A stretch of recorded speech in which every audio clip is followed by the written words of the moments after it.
Dieu lui-même les a revêtus. Dieu lui-même les a revêtus.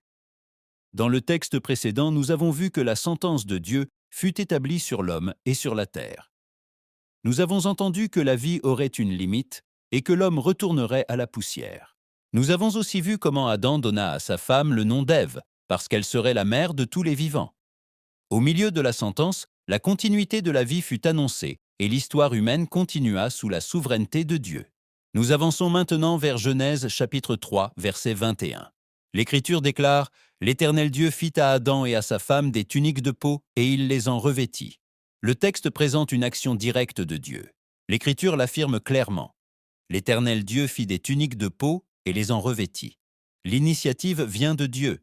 Après le jugement et la sentence, Dieu lui-même intervient pour couvrir l'homme et la femme avec des tuniques de peau. Pour qu'il y ait des peaux, une vie a dû être donnée. Ici apparaît pour la première fois dans la Bible l'idée d'une vie offerte pour couvrir la honte de l'homme. La couverture du péché ne vient pas des feuilles de figuier que l'homme avait cousues pour lui-même, mais de ce que Dieu lui-même a pourvu. Dans le texte précédent, l'homme avait essayé de se couvrir avec des feuilles de figuier, mais ces feuilles ne résolvaient pas sa condition. Maintenant, Dieu lui-même fait les vêtements et les revêt. Le même Dieu qui a prononcé la sentence est le même Dieu qui couvre la honte de l'homme.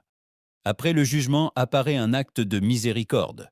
Le péché était réel, la conséquence était réelle, mais la compassion de Dieu se manifeste aussi dans ce moment. Ici apparaît une figure profonde dans l'histoire biblique. Il y a la mort d'un innocent, il y a une couverture pour l'homme tombé, et il y a une provision qui vient de Dieu lui-même. Dès le commencement, l'Écriture montre que l'homme ne peut pas couvrir sa propre condition. La couverture vient de Dieu. Ainsi, dans le même chapitre où furent de prononcer des paroles de jugement, un acte de grâce se révèle aussi. Dieu n'abandonne pas l'homme après la chute. Le même Créateur qui forma l'homme de la poussière couvre maintenant sa honte avec des tuniques de peau. L'homme et la femme continuent de marcher sur la terre revêtus de la provision que Dieu lui-même a faite pour eux. L'écho de la voix de Dieu.